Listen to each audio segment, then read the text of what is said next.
Yeah, so it's called the Ship of Harkinian. It's just like a mod that you can play. It's like a decompiled version of the game. So it's just like Oh, you can pretty. this is the PC decompiled version, the one that's made Yeah, for PC. Okay, yeah. I do want to hear about this. Have you heard about this, Derek?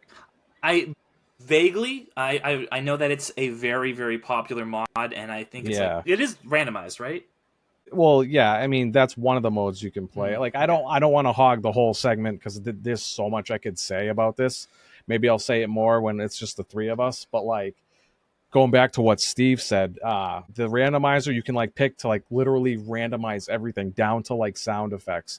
And I had my Z targeting. It was the sound of Link's, when he jumps off like a high ledge and he starts screaming. So every That time long. I targeted some, yep. So every time I targeted something, I'd always hear. I was like, oh my god, I That can't would do get this. old very fast. Yeah, I was like, I can't do this.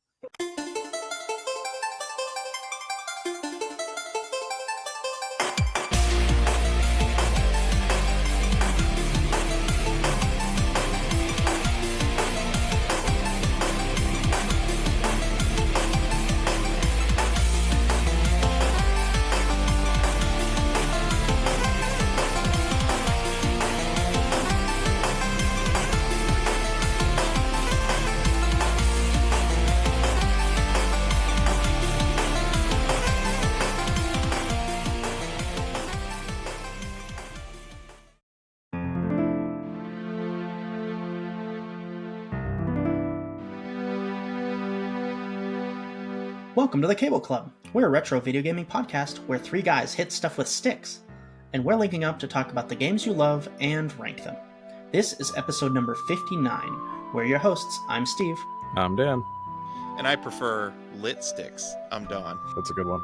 And today we're talking with Derick from the Underrated Movie Podcast. Say hi, Derick. Hi, Derek. How's it going, guys? It's a pleasure to be here. I've been having a ton of fun over in your Discord, and I'm glad I'm finally being on the show proper here. Yeah, excited to have you. You brought us a doozy, and the entry is The Legend of Zelda Ocarina of Time. So get ready to upload data from us to you. But first, gotta set that mood. Childhood is a magical thing, for without it, are you truly yourself? It crafts who you are in all of the fundamental ways. The feelings of mystery, adventure, excitement, inquisitiveness, and wonder are all heightened during your childhood. It's where your sense of nostalgia comes from, remembering your childhood friends, relationships, and experiences. Very few games covet the title of possibly the greatest game of all time.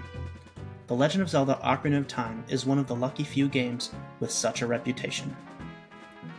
When evil rules all, an awakening voice from the sacred realm will call those destined to be sages, who dwell in the 5 temples, one in a deep forest, one on a high mountain, one under a vast lake, one within the house of the dead, one inside the goddess of the sand.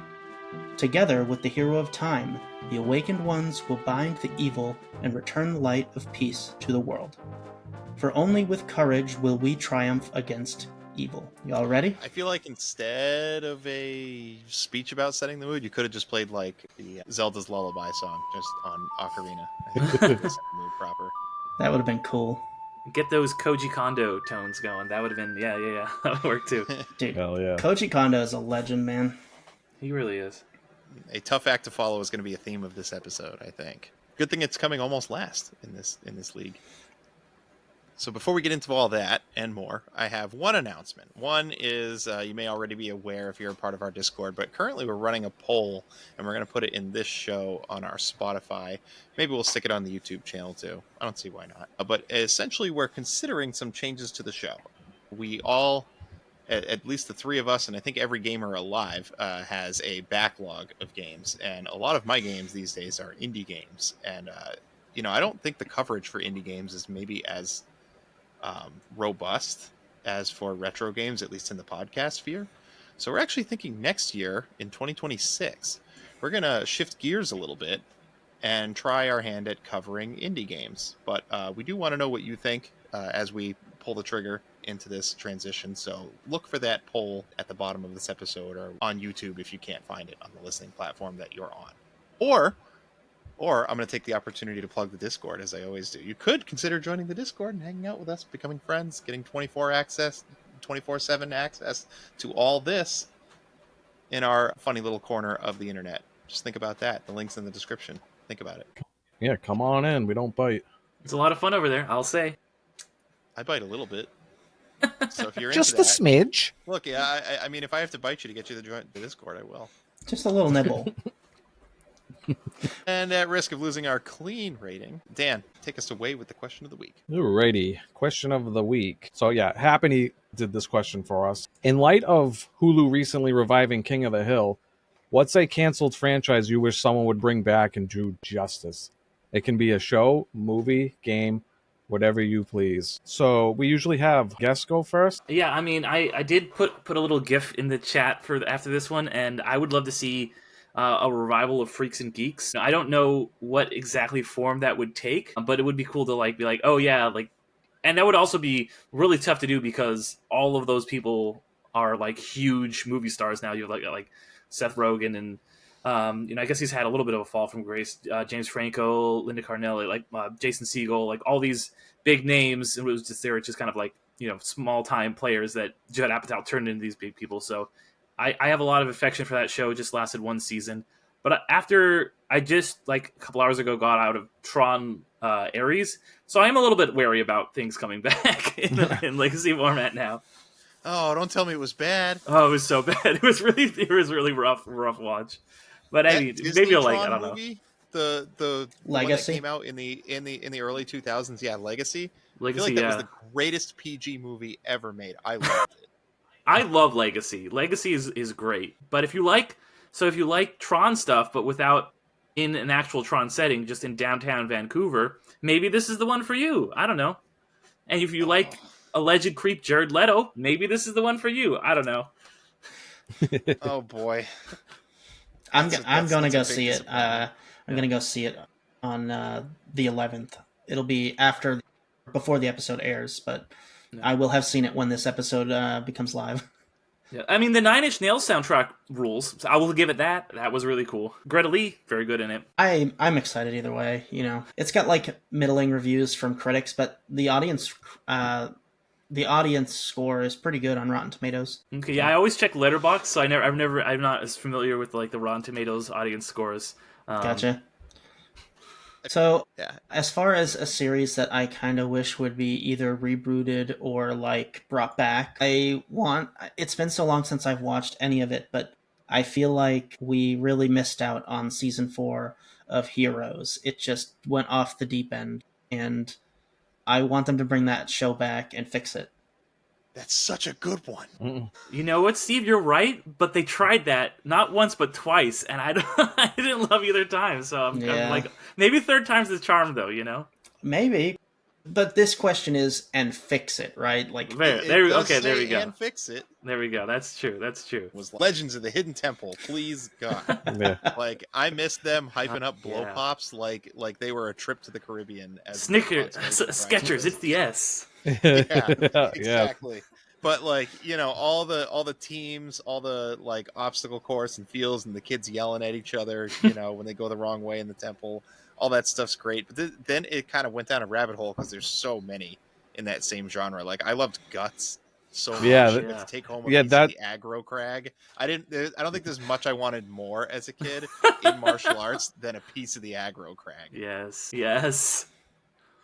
I was just hoping to meet someone one day, go over their house and hang out with them and see that they had a piece of the aggro crag. I just wanted to see that. So yeah, that'd be really cool to reboot. That'd be cool. He'd be like, I was on the Blue Barracudas and I won. Yeah. But honestly, also Power Rangers. They had that new movie not that long ago. I think it was 2015. I want to say 2017. 2017, and I don't think people cared for it, and I don't know why. Because I saw it and I watched that show religiously as a kid, and I'll tell you right now, even as a kid, I would have told you, look, the bar for the source material is really low. It is hard to do worse than the source material, and we loved it. Okay, I thought the movie was fine. I thought a lot of the concepts that they introduced had legs. I'm sad we never got a follow-up to that. Yeah, especially movie. because I think it could have gone somewhere. Especially right at the end, because they're all in detention, and then they say Tommy Oliver, and I'm like, yeah, and Yeah. just never came to Bummer. fruition. Yeah. First That of all, was- it had real teenagers. Like Yes. Jason still feels like he's my age. Like if we go thinking- That was an early one I covered on Underrated. I agree completely. Like, it did okay at the box office and did middle reviews. It was just, like, not good enough to get a sequel. Like, it was, like, almost there. But, yeah, I love that movie. See, Jason never got, because they never did a second one, Jason had to become a mean brother Billy in Stranger Things. Yeah. He's all upset. well, he traded up roles, I suppose. I can't argue with that. Speaking of a reboot where they fix it, I'm still waiting on Stranger Things season 5. You know, Come on, dude. Yeah. It's Kids are like, not getting any younger. no, one of them gave birth to Arnold Schwarzenegger's grandson. Like, that's how old these kids have become. Yeah. We're gonna have to it this thing. Like all right, Dan. you're up. All right. Don't you dare say Well- Mega Man Legends. You better have a better. He says Mortal Kombat, the cartoon Why? show. Yeah, I would love to see a reboot of Rugrats. No, I'm just kidding. So funny story. Okay. I put on an episode of Rugrats, the first one, with my daughter, and my wife's like, I didn't really watch this as a kid. Are you sure this is okay? And I'm like, yeah, it's gonna be great. I watched a ton of it. For those of you who might not remember, the first ever episode of Rugrats is the one where Tommy Pickles gets in his mind that he really wants to eat the dog food. Oh, my God. And I was like, yep, okay, maybe not so much. Come We're on, going it's back to fine. Bluey. No, it's fine. Or like the Dr. Lipschitz or whatever his name was. Yeah. It's like, what is this? Dude, Dan, are you Doug? serious with the Rugrats thing? No, in Okay. in I was Doug, trolling. the vice principal in the Nickelodeon show Doug, Vice Principal Butt Savage. Or Mr. Dink. Mr. Tank. All right, Dan. Serious. Well, I don't watch a lot of TV, so I mean, Don actually took my answer. Like, he actually did guess it. I would love to see a Mega Man Legends 3. I think it's like 25 years, but like our boy's stuck on the moon, and I want to get him off it. I don't know. They just like they teased us with that third game, and then they ended up canceling it because Capcom said there wasn't enough interest in it, which I find kind of bullcrap. But I don't know. One I can would always imagine dream. The cease and desist would come down rather hard. I'm thinking like, man, I'm surprised there's no fan effort on this, but yeah, I would imagine the cease. Yeah, I mean, there's like some stuff here and there if you like look, but like it just, I don't know, it doesn't look all that good, and it's just like all the animations are just like really stiff looking on the stuff that you do find. I'm not about it. I mean, they didn't. Did they send cease and desist on like Mega Man X remake? the game's I don't already think made. so. They're not taking anything from the company. Yeah, If somebody makes Mega Man Legends 3, then it's forever going to be compared against what actually eventually comes out as the Mega Man Legends 3, right? I think they'd take a bigger umbrage with that. Yeah, probably. Except they kind of just drop Mega Man and they don't do anything for him. yeah. I would love Mega Man anything at this point.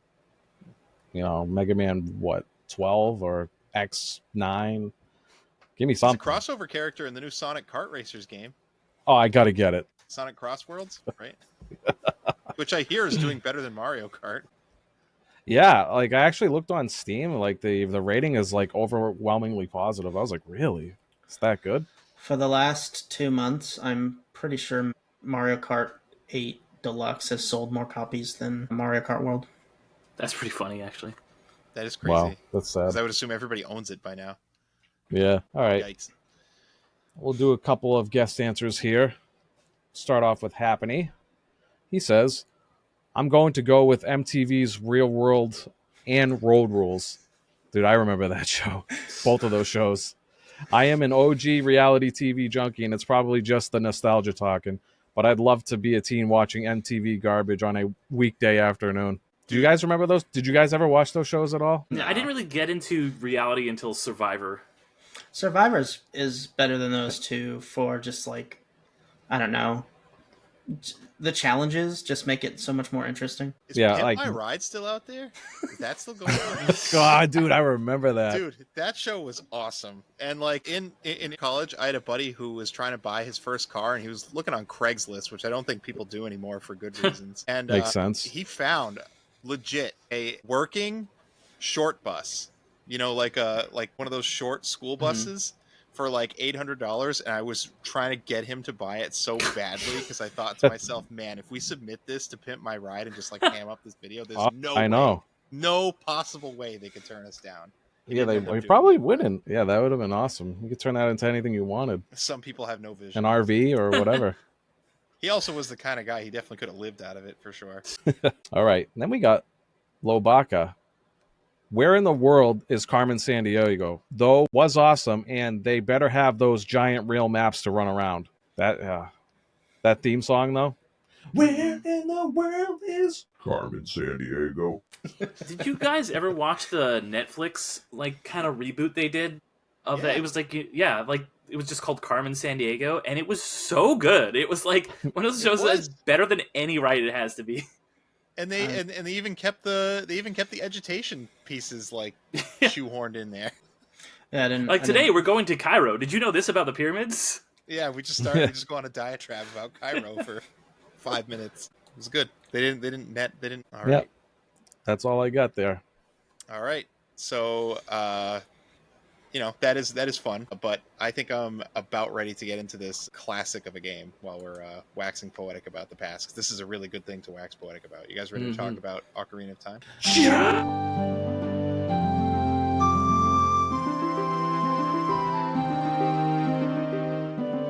All right, so we are talking Ocarina of Time today. It's a doozy, really, I think, important classic game that probably inspired many people, including those that make games going forward. As is Cable Club tradition, I'm going to kick it over to our guest who brought us this game to give us an overview of The Legend of Zelda Ocarina of Time for those people that don't know what it is.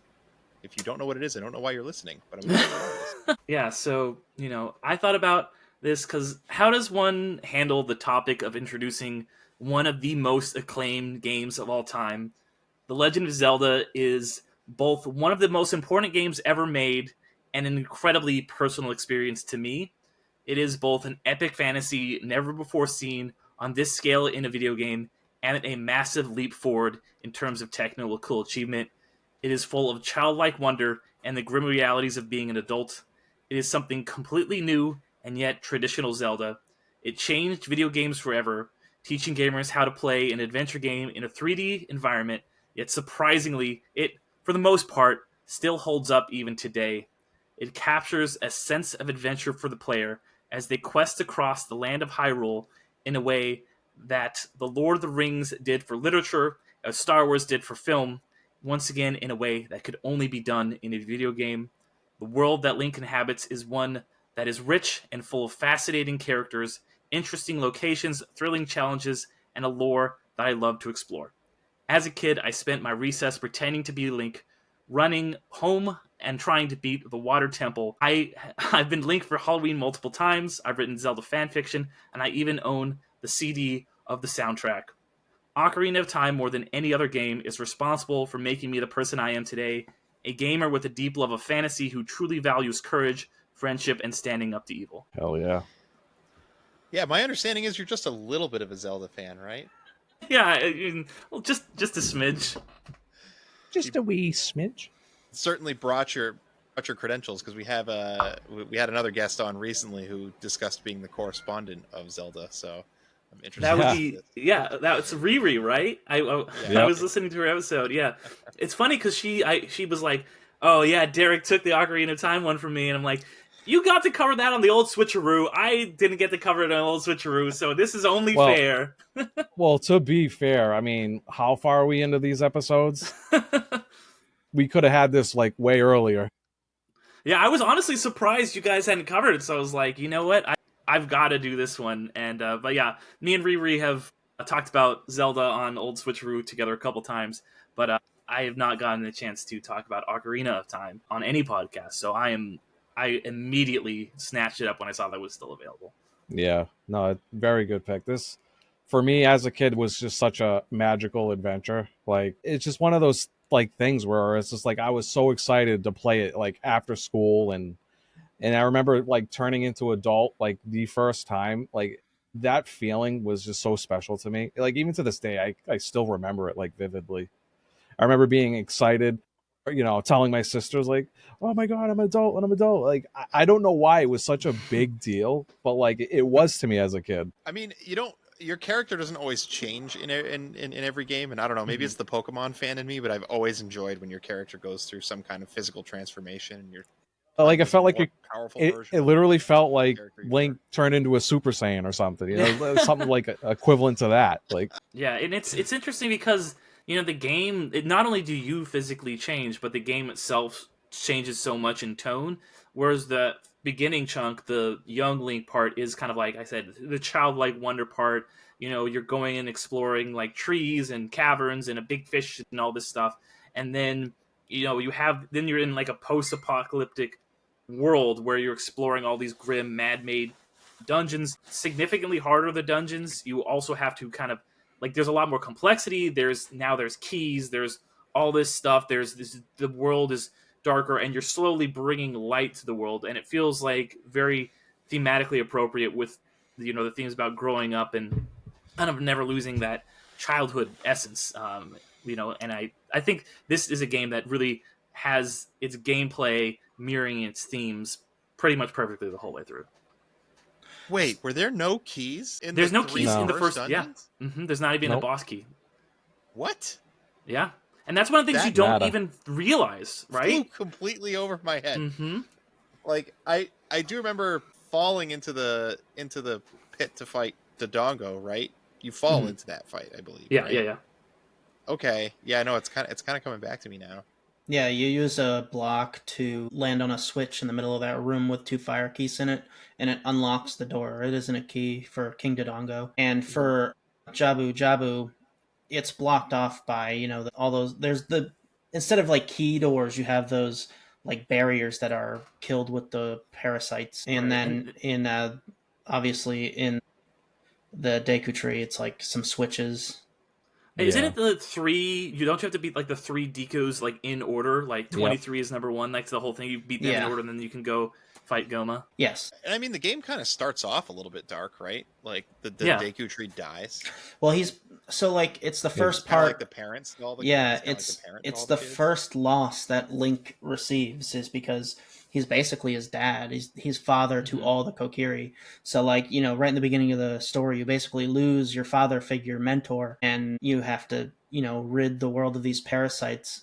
And it makes going from Child Link and defeating the 3 bosses in those areas and restoring balance to those areas makes it all the more devastating when you wake up 7 years later and everything's gone to shit. Yeah.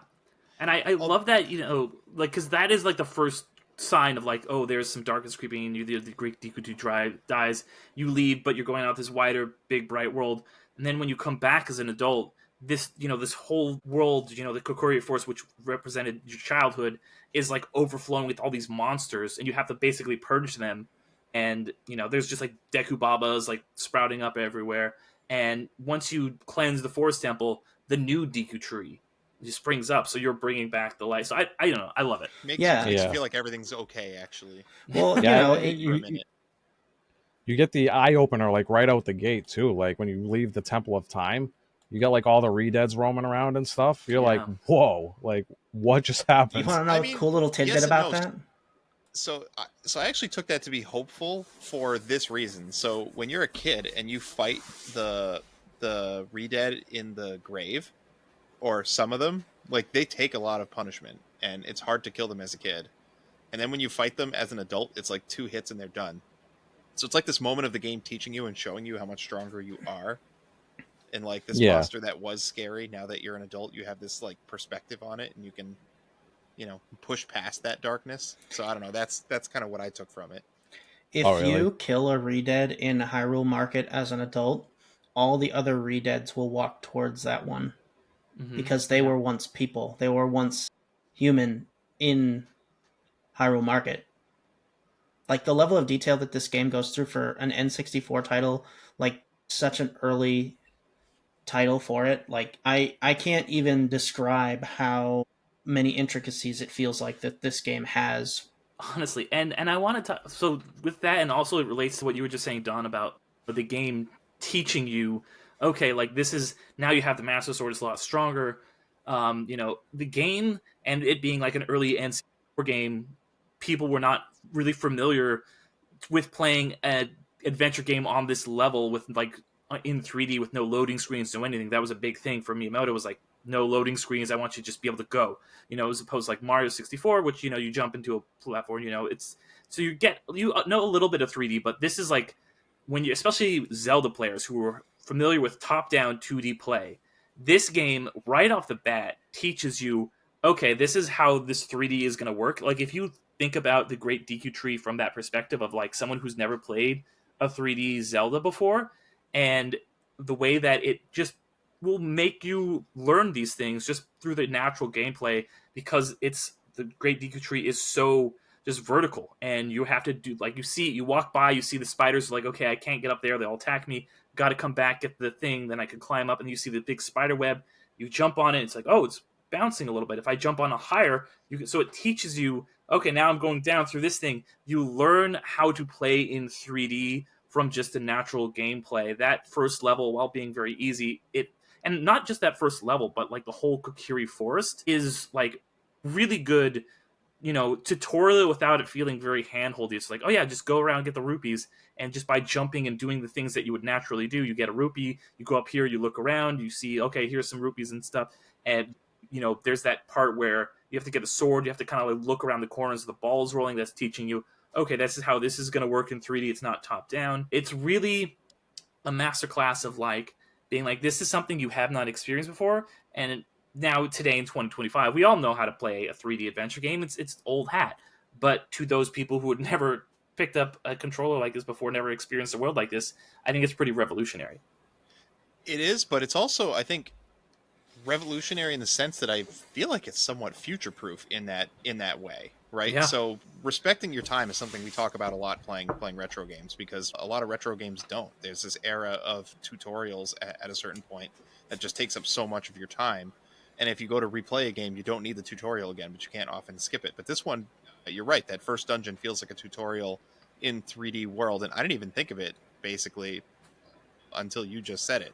Because I feel that this game does a lot to maintain the top-down feel, despite it not being top-down. Mm-hmm. Like, for instance, there's no jump button. Like, if you're a modern Zelda player, you have a jump button, and sometimes Link has a jump button. But in this one, he doesn't actually have a button to jump, but you do a fair amount of jumping, like a good amount of platforming. And I think that's something that's, expertly crafted to be able to come off as okay. Because I don't think there's any other 3D platformer adventure game that I can think of where you are expected to jump and do not have a jump button, maybe other than Majora's Mask. Yeah. And I will say, too, like, that is something that a lot of Zelda 3D games get a lot of flack for, is having a very long kind of tutorial intro phase, kind of from, like, Wind Waker onward. I think that's, like, one of the complaints that gets levied against the Zelda series sometime. You see it with, like, Breath of the Wild even, which, I mean, I don't mind so much, but, like, I think that it is very smartly and very efficiently done here in a way that not every Zelda game pulls off as well, as much as I love them. Yeah, I don't even really consider it a tutorial. Like, you have the one girl sitting on top of the shop that says, hey, use Z-Target. And then later on, you don't really get interrupted, except for Navi within the first, 2 or 3 dungeons. There's a point in Dodongo's Cavern where she'll interrupt you and say, hey, make sure you look around corners for the blades. But, well, it's so expertly spaced out throughout the game. Like, you even get, little tidbits of, like what to do even as an adult. Like, I think, for example, like, when you're going to the Forest Temple, like, Navi stops you there, too, to tell you, like, hey, you can... I don't remember exactly what she says, but there's a little bit of a tutorial piece there about how to deal with, like, the charging guys with the lances. Navi stops you, only hard stops you at moments where it would be unfair if she didn't, which I think is really crazy for the N64 era. Yeah, and Navi... She has a lot to say, and people call her annoying, but you don't have to listen to most of the stuff she says. We can all agree that she's 100 times better than Fee. Yes, I would agree with that. Gosh.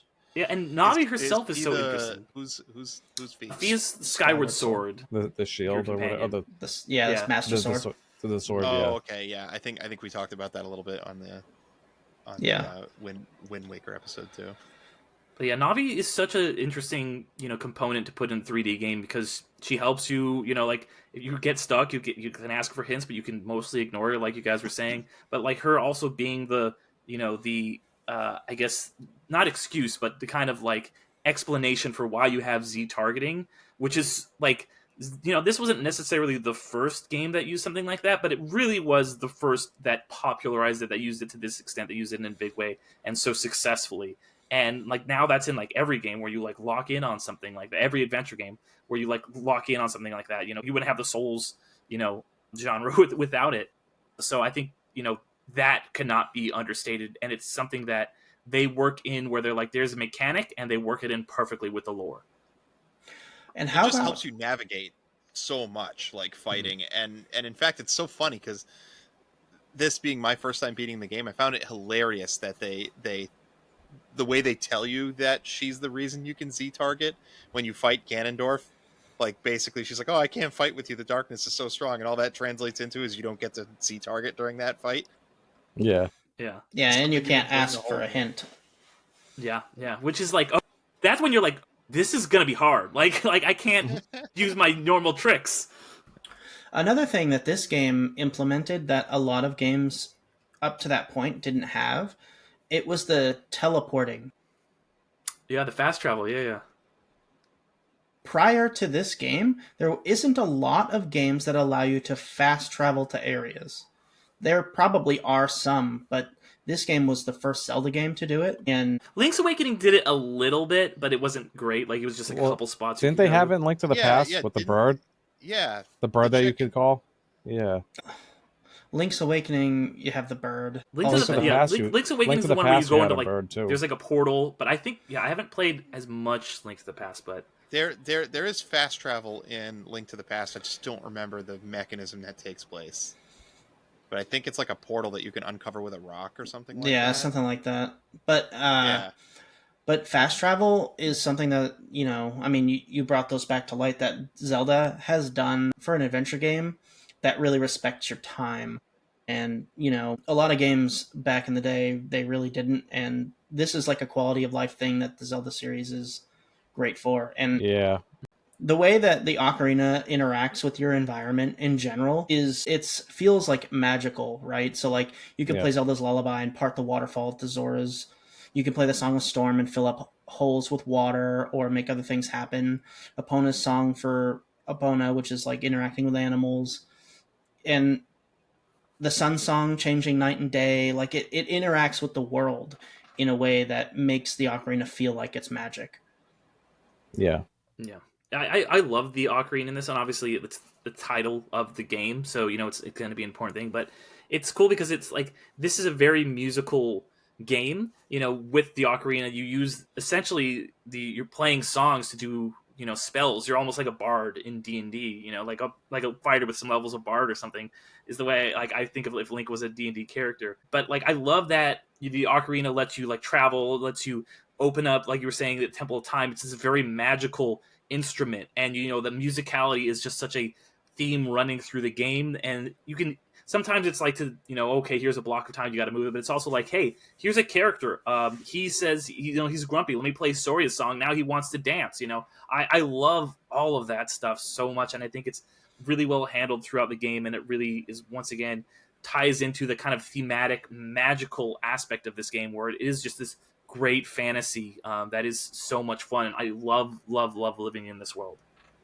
I think it became a staple of the series after this. Like, I don't think the Zelda games, any of them, had a musical instrument like this. Not like this, yeah. There's very little of it in like the other games. There's like a flute in I think Link to the Past and Link's Awakening, but you can like just select 3 songs. You just click a button and it plays. It's not like you have to actually go in and like play like this note and this note and this note. So it's really different here. And then as you said, that established a precedent running through the rest of the series. And it helps with the immersion. Like it does feel like you're casting spells, but you're not like using a mana bar or picking from a menu. So I think immersion wise it really works a lot. Yeah, I think there's a flute in the first Zelda game too. But is it just Yeah. like an item you use and it only does the one thing? Because I don't Yeah, think yeah. I'd put it in I the think same that's category as correct. this. But I was Yeah. gonna Yeah. I was gonna say a little bit of trivia. So the flute that you can play in the original Zelda game plays the same tune, or I should say the flute that you get in Super Mario Brothers 3, they play the same tune. It goes like do do do do do. But that's also in the main theme of Ocarina of Time. It is. Yeah, yeah. It's just so cool that they harken back to it, and it's like it feels new and exciting and nostalgic at the same time. Like Exactly. Koji Kondo is so good. Like, can we talk about the music a little bit? Yes, please. Yeah. Yeah. So, when I was a kid, obviously everybody loves The Lost Woods, but the song that always got me the most hype was Gerudo Valley. Yeah. It's just so Yes. up tempo. Banger. Absolute banger. Yep. Look, I feel like the Gerudo Valley is the best song in the game, not even close. Like I don't find the forest to be that compelling. I mean, it's good, it's fine, it gets me, jolly and hopping around, but it's not like Gerudo Valley though. So I think those Yeah, are probably my Gerudo two Valley's top favorite songs. Like I think Gerudo Valley #1, and then the Lost Woods / Soria song #2. Whenever you go there, you're just like, all right, I'm feeling it. I'm feeling the groove. And Yeah, I like Spirit Temple too. I think that's a good one. yeah, Yeah. I mean, Yeah, they're all Spirit Temple's good. good There's not like one track where like this one sucks. They're all so good. Forest Temple? Forest Temple's music is so good. It really is. It's so unnerving too. It's weirdly like makes you feel just like something's a little off. There Yeah. are ghosts. Yeah, something's a little off would be the perfect way to describe the Forest Temple music, in my opinion. Yeah, and I think this was Koji Kondo's last soundtrack that he did completely solo. Like, he brought in collaborators from Majora's Mask going forward. This was just all him, shooting from the hip. Yeah, except for It really is incredible. the original Fire Temple backtrack. It is like some Hindu religious words in it. Like, because like he did sample and stuff like that, but he was still, Right. like But yeah, the composer of it. Yeah. The game's music's phenomenal, and all of the little songs too.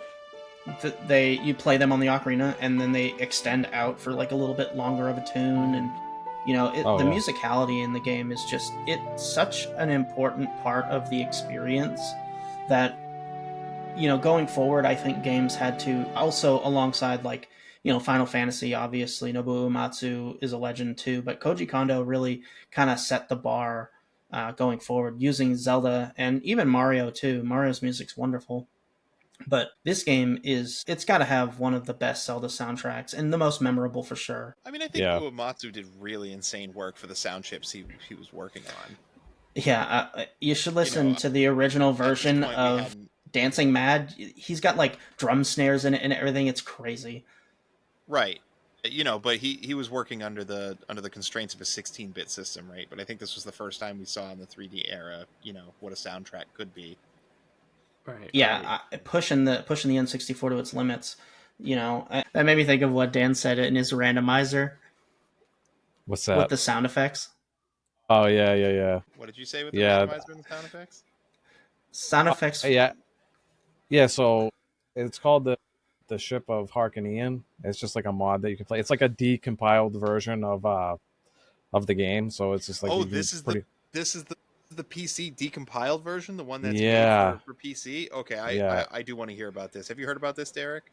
I vaguely I know that it's a very, very popular mod, and I think it's it is randomized, right?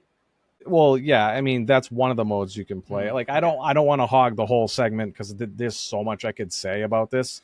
Maybe I'll say it more when it's just the three of us. But like, going back to what Steve said, the randomizer you can like pick to like literally randomize everything down to like sound effects. And I had my Z targeting. It was the sound of Link's, when he jumps off a high ledge and he starts screaming. So every time I targeted So every time I targeted something, I'd always hear. I was like, oh my god, I can't. That would get old very fast. Yeah, I was like, I can't do this. I was wondering if it was going to be the Red scream just every time you. That'd be good too. Oh my gosh, it's pretty funny. Oh, yeah, it's great. But it's a fascinating version because the three of us do a fair amount of emulating to do this show. Mm-hmm. N64 emulating is not the worst out there, but it is definitely a mixed bag in terms Yeah, of yeah. its accuracy and how well it runs. And I think it's just part of the way these cartridges were coded on the antiquated system. It just doesn't really translate over to modern systems well. So what Dan is talking about, this mod, is a little bit more than a mod in that it's an effort to decompile and essentially build from the ground up N64 titles for the PC. So not Okay. only does it Yeah. run better, but it looks better. It's not doesn't like rely on shaders and stuff. It runs at a higher frame rate, basic, and there's like super bosses and stuff too, Dan, right? Yeah, super Like bosses, extra modern content. controls. You actually have a modern camera, like Mm. through the C buttons. But obviously, like you know, you're gonna if you're playing on PC, you're probably playing on like an Xbox or PlayStation controller. So that that extra analog stick is just moves your camera around like it would like a modern game. It's pretty crazy. It's just it's phenomenal. Like if you're like a big fan of Ocarina of Time, it's a must play. Like Okay, I was give it a was try then. blown away, but with the amount of options that it had. Yeah, I mean, I'm never going to argue with a new way to play a classic. Yeah, because I'm not Yeah. a big mod guy, but I need to get more into them. I think, and that would be, I think, a good one for me to try. I never really was either, but lately I feel like I've been stumbling across these really excellent mods. Like we talked about the Super Mario Mon ROM hack on here. Dan talked about the X8 DMake ROM hack, and just like the love that certain communities have for certain games, it really shines through these things, and it really feels like the original developers made them. Like these people, Mm. you know, just like creating a balanced game that's, you know, moderately challenging the way it would be as a AAA release, and not some crazy, you know, fan kaizo death Yeah. trap nonsense. You know, what if Zelda was Dark Souls? You know, Yeah. hardest mode. That's what I type turned my things. game into. Yeah, when I played well, you know, this it's nice to these have 2 those weeks. features, but like Yeah. for the rest of us who don't care for that and want to sit down and play a game that makes us feel like we're kids again, and, you know, with that same level of mystery, you know, now there's mods coming out that feel like that. That's fine. Yeah, because I remember Awesome. when they came out with like the Master Quest. You got like, if you bought Wind Waker, you got like this on like a GameCube CD or whatever, the little like GameCube disc, and it came with like Master Quest, and so it's just like a harder version of this. And I was like playing it, and I was just like, I don't know, like this isn't the vibe for me. Like I just like, it's just like, what if like Zelda, but like hard. Like there's always that second quest Zelda thing, but I've never really been into that. I just kind of like love the initial organic Yeah. experience. But like I love that, you know, this sounds like it's like that is an option, but it's not the only option. You know, Right. Master Quest to me, it feels like you had to have played the first one to really appreciate Yeah. what Master Quest had to offer, because like some of the puzzles are just kind of weird. Like they don't make sense sometimes, and it's like it just like it kind of like takes you out of the immersion. Like for example, like Jabu Jabu, like some of the switches that you have to activate inside Jabu Jabu, it's like literally cows stuck in the wall, like Yeah. all over.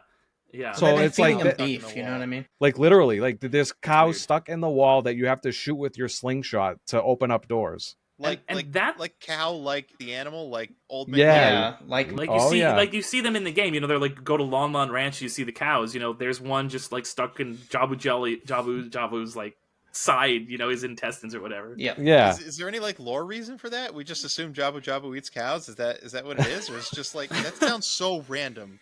Well, That sounds like ROM hack garbage. That's It's like Master Yeah. Quest isn't the one you should play first. It's not like really organic in my opinion. exactly, and that's why I love, you know, the organic original versions of these so much, is because all puzzling is such a big thing with the Zelda franchise, and I think it's the one franchise that really is like you've got combat, you've got puzzling, and they're kind of like equally important, and you need to be good at both to like really get through a game. And the puzzling makes sense in Zelda. It's like unless you're like Ego Raptor or somebody, and you just like don't think about anything, you're just like, this game sucks, and you just like go through it. Like if you just stop to like figure things out, it's so intuitive and it makes sense. But you do have to really puzzle things out and work. And sometimes even the combat is a puzzle, and I really like that. I love the way that, you know, just, you know, the lot of series, you know, they'll be like, okay, you're walking into a room and this room is like a puzzle. Once you get through it, you go to the next room, whatever. Whereas Zelda, especially these early 3D ones, Ocarina of Time and then Majora's Mask as well, feel like, okay, this whole dungeon is a puzzle, as, you know, and you have to kind of like put, as, you know, some drew the ire of some people with certain dungeons that I think are actually a little underrated, but like you have to really think wider instead of just like how do I figure out this room? It's like, okay, if I do this in this room, it affects this thing over here, and if I get that item, then I can go back to this place that I saw before, and that'll change this other thing. You really have to be like playing, three-dimensional chess in your brain.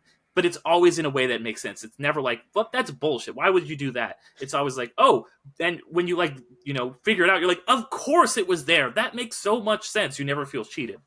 Yeah, or especially when you get like the item that you get in a specific dungeon, then you're like, oh, I got the hook shot or the long shot. Now I can actually reach over to that the thing that I can shoot over to. Just like stuff like that. Like it was right. It unlocks like more of the dungeon of like that's just like Legend of Zelda for you. It's it's always done that. And I talked about like how from the Deku tree, that's another thing that they teach you. Like you go by those spiders, you see, hey, you cannot go up. You're being blocked. Then you get in the next room, you get the slingshot. It's like, oh, I can use this to shoot those spiders, and now I can go up. I already saw that place. I was blocked off, and now I know how to get there because I have a new skill and new item in my inventory. And I think that is just such good game design. Yeah, just the item identity. The item identity in Legend of Zelda in general is just it's just excellent. Like it's not like your like RPG. It's you got a sword. You got a mace. Sword. Yeah, exactly. Sword. Every item in Legend of Zelda, like Ocarina of Time, like every item is just has an awesome identity. Like you got the Master Sword, you got the Bigoron sword, you got the tunics that do different. You got things. magic beans. You got magic beans where you can plant beans. Bomb chews. Yeah. What's everybody's favorite dungeon? Well, as a kid, I really liked the Forest Temple because I love the ominous music. I always did. But as an adult, no pun intended, I think I like the Spirit Temple. Yes! Just because Yes! The Spirit Temple everything puts everything on the line. I love. Not only does it have banger music, you go through it as an adult and a kid. So it's kind of like an epilogue for like a final send off for like the last dungeon that you're supposed to do. The only problem, it's just not long enough. I want more. Yeah. Yeah, it's kind of a short dungeon. It's not because you do it twice. But as a kid and as an adult. It doesn't have a lot of rooms. Like it's just not a very big dungeon in general. Yeah, and it's really linear. But I love it. It's so good. Actually, Shadow's pretty short too, but I feel like they count Under the Well as part of the Shadow. Yeah, Shadow's short and it's really linear, but like it's also just thematically so good that I kind of like, and it's also different. It's a lot different. It's so linear, but like it's like, okay, well we did a very non-linear dungeon, so it makes sense that we're doing something that's just a straight shot. Oh yeah, I mean like after the Water Temple, you pretty much take what you can get, right? Yeah. Yeah. I also appreciate that like when you become an adult, that like child Link is not useless. Like I know in like some games, like when you progress like a certain stage, it's like you never go back to that said stage. In this game, like you literally have to turn back into a child to go under the well to get the the magic lens and whatnot, or the lens of truth, or like doing part of the Spirit Temple as a child. Like I just think that's so cool that like you're the child part of you is still has adventure left in him even after when you become an adult. Yeah, absolutely. I love that you can go back to it. And when I first found, like, you were talking about, like, oh, when you became, like, an adult, you were like, wow, this is so cool. For me, and I was like, oh, I can go back to, being a kid. Yeah. And, like, do it. Because I thought it was like the SS Anne. Like, it had sailed away. And I was never going to get back on and a lot where it's like, once you progress a certain part of the game, that's it. You're done. You're like, you can't go back. Listen, missables are a sin of game design. Yes. Okay? Yeah. I don't like it. Ever. It gives me FOMO. It makes me not want to play the game, and I appreciate that this doesn't do that to you. Yeah, so there's like no missables in like Zelda. It's very, very rare. I can't think of a single example. Yeah. Me neither. No, I don't think so. I think there's a glitch in Ocarina of Time specifically with like a Deku Sticks upgrade if you progress something too far. But other than that, I think that's a known glitch. It's not. Yeah, that's a glitch. That's not an intentional thing on the developer's part. It doesn't count. Well, you two, Don and Derick, haven't said your favorite dungeons. It's probably Spirit. I'm probably in agreement there. Actually, I did like the Shadow portion, but again, I think that's depending on whether or not you consider the well to be part of it. Yeah, I think I almost want to be contrarian and say the Water Temple because I do think it is a very well designed temple that like it's tough. People get frustrated by it, and I do appreciate that I have mixed feelings about it in the 3DS remake, because on one hand, I like that, like the iron boots, you don't have to keep going into your menu, but I don't like that they're like, they have the big arrows like telling you where to go because it was too hard. But that's not my answer. My answer, I do think, is what you said at first, Dan, which is the Forest Temple. I Yeah. think that, you know, much like the DQ tree is like teaching you, like, hey, this is Zelda. This is like, all right, and that's the moment when they stop holding your hand. That's the moment when they're like, okay, this is real. You're gonna have to like actually get through this. There's twisting corridors, and like we talked about how good the music is, and just the whole atmosphere, and it's spooky and it's creepy, and then it leads up to, you know, you're fighting against Phantom Ganon, so it's like that's gonna give you, it's giving you this glimpse into what the end of the game is gonna be like. That's a really cool, unique boss battle with him jumping in and out of the pictures. It's also like it's like the 4 pose are really cool, and like the ways you fight them are different and interesting, and they're also a reference to Little Women because they have the names of the 4 sisters from Little Women, which is just like a nice little Easter egg in there. So I don't know, I love I love that, like, one twisting corridor, you walk down the corridor and it twists around, and it just, the camera zooms back and you just see it all straightened up, and you're like, you have to like think like, oh wait, how do I do this now with it twisted on its side? Like, it really is just great Zelda dungeon design. The Forest and I Temple's think my it's second favorite. Yeah. Yeah, Yeah, and I think mine you get your first jump scare too with like the sailing hands. Yeah, If those you're not guys. ready for those, yeah, Yeah, Wall you're like, Master. oh, like I remember like jumping out of my seat as a kid when I first got grabbed because I was like, Yeah. what drag the you hell? out of the. Yeah, but there's also something to be said about the Forest Temple too. It's like essentially your first dungeon as your newly evolved form. So it's just like, I feel like it's got a little special place in my heart because of that. Because it's like you're still getting used to, you know, adult Link. You're stronger. You're badder. You're bigger or whatever, and then you're ready to tackle your first dungeon. Like, I don't know. That's a little special place in my heart for that. Yeah, So absolutely. something interesting to think about with Young Link versus Adult Link and the dungeons that you do. Young Link is all it's nature. It's so you're yeah. in a tree, you're in a mountain with dinosaurs, or you're in a fish. As Adult Link, your childhood and magical nature experience is gone. Now you're Adult Link. All of the dungeons you do are man-made dungeons. So Yeah, it's exactly. like, you know, So when you're like a kid, you're like exploring in the woods and you're in nature and you're running around, and you know, yeah. your parents tell you to get lost until dinner Jumping in time or random whatever. whales. So you do, but then the dungeons we play in as adults are all offices and Yeah. Right, you grow up and you got to go to your job, and there's a guy on Yeah. fire yelling at you. your job, maybe your church if you're of that persuasion. You know, the mall, like. It just feels so well ingrained that you don't normally think about those kinds of things, but they do such a good job at undertoning everything and like just meshing everything together in a way that is subconsciously perfect. Yeah, Like I you don't know go, if you did, Steve, but I watched this video called like Ocarina of Time, like a masterclass in subtext, and it talks about a lot of that stuff about how like everything you see in Ocarina of Time, you're not like actively thinking about it, but like you mentioned, like the stuff like, oh, the first 3 are nature dungeons, and after that it's all like, you know, man-made stuff. There's so much subtext in this game that you're not even picking up on until you've played it like 6 or 7 or 8 times like I have, and then you're just like, oh wow, that's insane. Like you said, you know, Don, with the keys thing, you don't even think about that, but it's all in service of the story it's telling. yeah, That was the I've seen video that you were video. trying to pawn off on us. Yeah, so that you guys earlier could see today, it. right? Yeah. Oh, okay. Yeah, I watched like 70% of it. Yeah, unfortunately, I didn't end up getting to it. Just stuff came up. But Yeah, it it's is so interesting interesting. that you It's mentioned that yeah, video. really great video Yeah. essay. I'll have to check that out.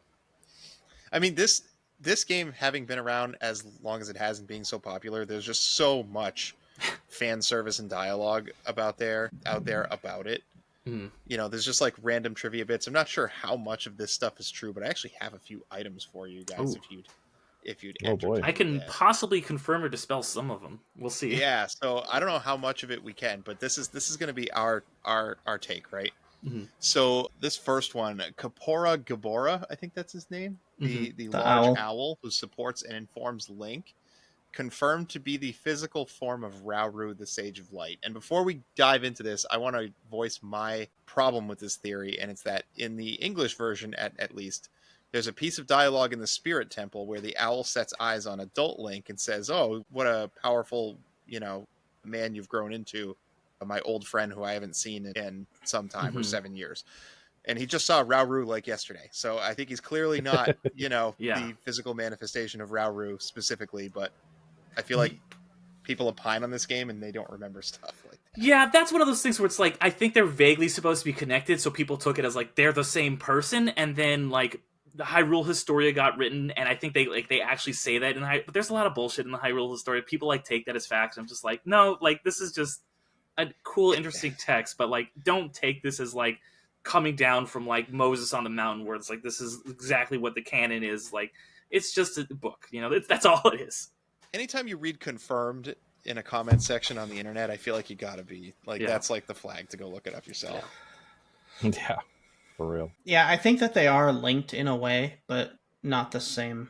Yeah, they're Person. definitely not the same. Like, especially what you just said, Don. Like, yeah, they're definitely two different They're entities. telling you it's not the same. Yeah, like I've heard that before too. That rumor, like especially when I was younger, I remember hearing that. But like, yeah, they're definitely two different Right. things.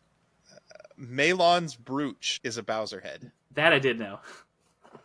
That is canon I didn't even confirmed. know that. Yeah. Is that a thing? Immediately after I read it, I saw it. I was like, oh, I know exactly what they're talking about. It is a Bowser. It's funny because one of my side gigs is I write for Watch Mojo, and I did like a list like this, but for Majora's Mask, and that was like one of the tidbits that I found was because it's the same character model in Majora's Mask for Cremia and she has the Zelda or the Bowser brooch, so that is a legit thing. Do you think I have one? Do you think Link's either settles with Zelda or Malon or anyone else? You think? He doesn't. Yeah, he Either one of goes to those? Termina. All right, Well, so he does definitely have Twilight Princess Link is his descendant. Like that is pretty much confirmed.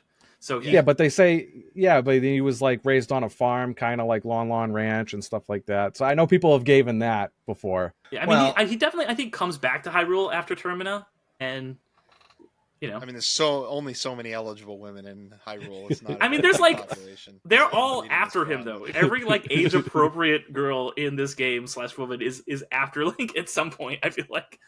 Yeah. Well, in Twilight Princess, the hero of time is a Stalfos. Yeah, this hero. So shade he who, like, returned teaches to you. the forest and became a Stalfos. He got lost. Unbelievable. Yeah, but yeah, he is. I think he is confirmed to have been like he does say. There's some line of dialogue where he says something about like you're of my bloodline or something like that. Right. I'd have to look into it. It has to be Milan. I can't imagine him being with Zelda. He's a woodland bumpkin. Maybe he's with the. He's potion from the pick. Sticks. Here's one. Taking out so I don't know if any of you guys can actually confirm this, but take out a Deku stick near a group of butterflies, I and can. apparently you can lead one away, and it will turn into a fairy. That was actually one of the things I wrote for the Majora's Mask video. Was so you do that in Majora's Mask too? Yeah, that Really? that is Cool. That's something I you can do. have never heard anyone talk about that or do that. That is crazy. I vaguely remember something with the butterflies because I remember seeing them when I was playing these past 2 weeks, but I couldn't remember anything about it. But I remember in my head there was something about them. And the idea is that like technically a lot of the Deku sticks you get are from like Deku Babas, but like if you look at their description when you buy them from the shop, it says they're from the Great Deku Tree. So the idea is that like it's this sacred wood and that transforms these normal butterflies into the magical healing fairies. I mean, maybe the Deku Babas only exist because the Deku Tree is poisoned, so it is part of it. Yeah, maybe. It's like the darkness seeping out of it, kind of a thing. Just another use for Deku sticks. Love it. Master Sword power. I know they're OP as hell. Jump attacks. Those Child Link. Yeah, oh yeah. There's a window What in boss? Hyrule Castle that you can shoot a from your slingshot. No, sorry, Deku's seed from your slingshot, and a guard will appear in the window and throw a bomb at you. Yep. Yep. That's I legit. knew that one. If you look inside of those windows, there's like Mario and Peach and like Bowser. Luigi and Yep. Bowser, yeah. Yeah. And it's funny, you can see I like did see Bowser on that. the end screen, yeah. This is the first ever Zelda game released where there are no sword beams. That Oh, checks Full out. health. You don't get to shoot sword. You don't. Get to Yeah, and I shoot think that's sword just beams. because it's in 3D, and that's would be like harder and weird to do in 3D. But- Yeah, Yeah, well, maybe. Later. the deity mask. Yeah, Fierce deity Oh, man it's just does Stevie it. does that, yeah. That's true. Yeah, I feel like it would be grossly overpowered in Ocarina of Time. Yeah. Like it just having it like a projectile like that just to like outrange everything. I don't know. I don't you know. got the hook shot. Like Yeah, but like If you're that using like a usually just combat range, it's a stuns. pretty good. It usually just stuns though. It kills for a the lot of the most part. important stuff like the bats. Dude, the bats took more hearts off me than any other enemy in this entire game. They're not there until they are. Or You know they're what? freezing you or The burning you or hard part whatever. about Keys is that by the Yeah, Keys. time that you can target them with Navi, they're already like on you. Yeah. Yeah, they're very annoying, especially when they're The fire Yeah. and you Ice have like bats are the. the worst. Oh, I hate the fire ones because it's like especially when you're a kid, because they'll like destroy your shield. Bye shield. I Yeah, that's so annoying. Well, I think the dungeon Dodongo's Cavern has an extra shield in it. It does, Yeah, yeah. it does. So Can't you buy one off one of those guys? That Deku Scrubs, shoot yeah. things? Yeah. Yeah, there's just so many elements to this game because now you guys are talking about like keys and stuff. Like, what about the masks that you can get? Like the Oh, different yeah. types of masks. Like I know if you get the skull mask, they'll just straight up ignore you. You guys knew that, right? Like if you're wearing the skull mask, the mask that you can get in the game with the at the mask shop, there's a specific what specific mask. If you're wearing the skull mask, certain enemies will just outright ignore you. Interesting. No I didn't even kidding. know that. Yeah, and Keys is one of them. Oh, that's a really good mask then. That's best no, mask I just remembered that when we were talking about Keys. So I was like, man, like the masks, dude. And then the masks also they do some stuff in the Lost Woods with the Deku like audience or whatever. There's a hidden grotto. Right, or you and can some of the talk masks to all they'll the be like, I was gonna say, like some of the masks they'll be like, oh, like, you know, this is a good mask, or like here's some money, or like thanks for trying, you know, and some of them are like, we hate you, we're gonna attack you. Oh, you're so ugly. Look how ugly he is. Yeah. or like all the like the tombs like that's littered throughout all the games. If you're wearing the Mask of Truth, you can literally talk to them all, and they all have stuff to say. The gossip stones. Exactly. Yeah. It's just insane. Like just a little part of the game that just has like little tidbits of stuff that you can do. Mm-hmm. At the fishing hole, if you cast your line just right, you can snatch the shop owner's hat, revealing a bald patch on his head. I used to do that as a kid. I used to do that. God, there's just so much. This is such a crazy game. It took 3 to 3.5 years to develop this game, so I think it kind of shows. Yeah, absolutely. When you give them time. Because even old games like this, I think there's a misconception around that games are cranked out now too fast, but even old games were cranked out at a pace of 9 months to a year between sequels, and this is not one of them, and I think it really shows. Well, Derick might know, is Majora's Mask 1 year, or was it like 6 months? I can't remember it was a very short little bit over a year, and part of the reason is because they use so many assets, like they reused like almost every asset from this, but they were still like crazy crunched making that game. Like people were not going home. Like that's one of those games where you look at it, you're like, oh man, like it's a miracle that this thing is so good, but like maybe part of it, the reason it is so good is because they were like having these like horrible conditions and everything, because the big part of that game is like there's no time, we're gonna get destroyed in 3 days, and like I think that like came in through like Miyamoto being like, all right, you can make this game but you gotta make it quick. It's like method acting. 3 days. Yeah, method acting. And like all the characters are like, I just want to be with my family, I can't even see my family. And it's like, well, wait a minute, is that something that the developers were feeling too? Oh my god, it's so meta. I love it. I mean, we could talk all night about this game. This could easily be a 3-hour episode, So I guess I just kind of want to circle up and get the final thoughts here before we go on too long about it. So I'm going to ask you, Derick, something I ask everybody. How do you think it's going to do in the Retro Game League? Do you know how the league works? I do, yeah. I've listened to some episodes, and I think that this is like obviously a Master Ball category game, for me. I don't think there's any question for that. Know. Really? Oh man, I don't think I can possibly drag Great Ball average down at all. It's Great Ball. Wow, that's okay. That's surprising because like this is a game I'm that. just kidding. Okay, I was like, but like because this is a game that consistently gets talked about as one of the greatest games of all time, and even with so much time and going back and looking at it through a 2025 lens, I think it really does hold up. It's a game that I still will replay the original, or you can play the 3DS one, you can play the Ship of Harkinian or whatever, like it's so versatile and amazing, and it has, not only in the Zelda series, but just in games in general, influenced so much. And it's not necessarily my favorite Zelda game, but I think it is the most important game for me in my history, along with another game that also came out in '98, Pokemon Red and Blue. But I think that this, Of course. right, it's just like I said earlier, it's that perfect combination of this epic fantasy story. You're going and fighting these enemies and going on this adventure and defeating this great evil. At the same time, it's also like the mechanics are so interesting. You have to figure out how to like get through this room. It's like, okay, I need to raise this level up, and then that lets me get over here, and I have the hook shot now. And I saw the thing earlier. It's all about just like figuring things out and just really thinking and putting all the things that I love about gaming together in just one package. Well said. Thank you. Yeah, absolutely. And lastly, before you go, because we're going to get over to our host review portion, tell us a little bit about what you do and where our listeners can find you. Yeah, thank you. Yeah, so I, as you mentioned, host the Underrated Movie Podcast. So however you are listening to this podcast, you can listen to Underrated as well. Just type in Underrated Movie Podcast. Also on all the social medias as Underrated Movie Podcast.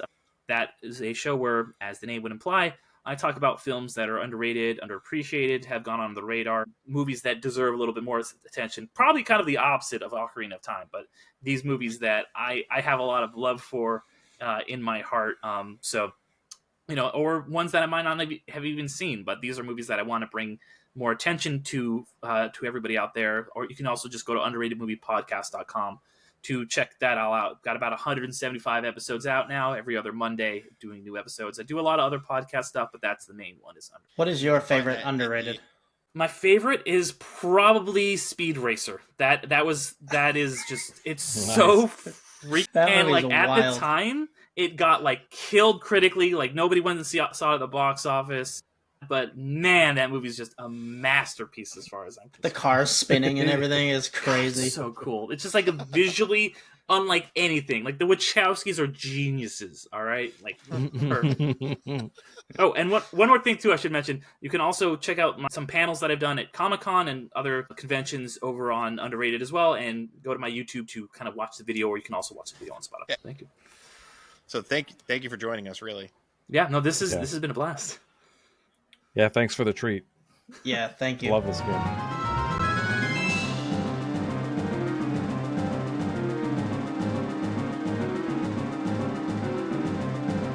right, so before we get to our host review, I like to drop our plugs here. So we are the Cable Club Podcast. Every 2 weeks we talk about a retro game, maybe soon to be indie games. You can catch us on the listening platform of your choice. If you're listening to us on a listening platform right now, go check us out on YouTube. Dan puts a good amount of effort into the visual aspects of our show. It's not just some still images with thrumming microphones talking.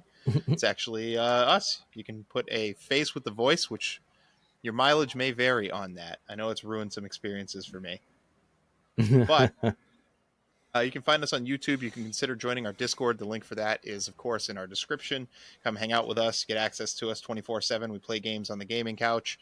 We're thinking about trying to get some events up and going. I don't know, maybe some Mario Kart, maybe some more fighting games. We've done some of that stuff in the past. It's a good time. And then we also are on Facebook if you want to follow us over there for news and episode updates.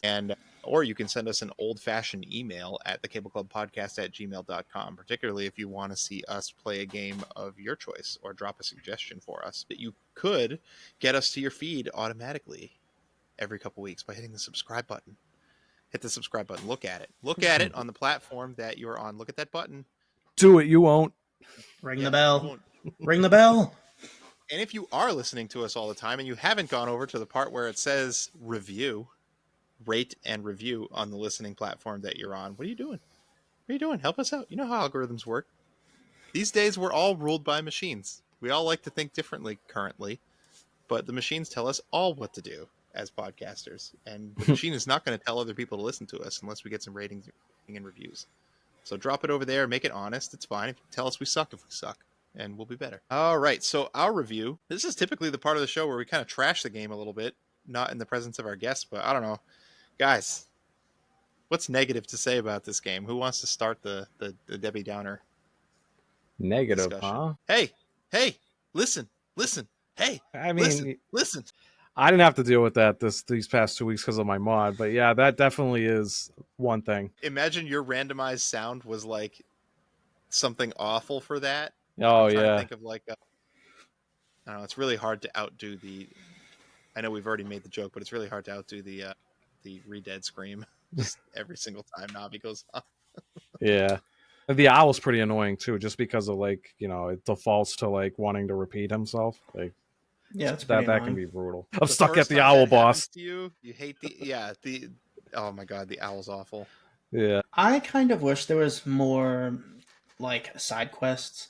Like you do have the item upgrade stuff, and you have the Bigoron sword and Epona, and then the one extra dungeon for the ice arrows. But I feel like, and the cuckoos or Wait, whatever, they get the the bottle. Skulltulas, the well, the that doesn't. the That's heart not. pieces, like Well, no, I'm not saying that there's a shortage of things to find in your adventure game, but like storyline side quests like would be really cool. And Zelda doesn't really do a ton of those, but later on, I think Skyward Sword had a fair amount of extra stuff you could do that had like more implications. And Majora's Mask does it really well with lots of extra storylines and characters and side quests and things for certain masks and whatnot.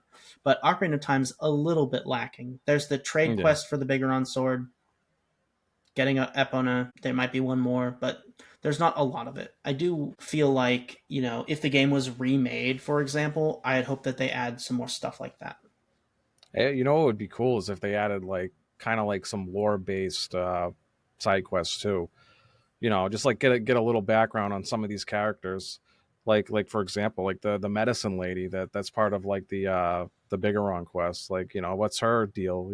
Like how did she become how she did? That would be cool to get stuff like that. imagine you just like find a note in a bottle somewhere, and it's like the downfall timeline doesn't exist. That's legitimately in the remake, and they just destroy the entire section of a fan base. Another downside for me, and it's not a big one, but the Lens of Truth should not cost magic. That's annoying.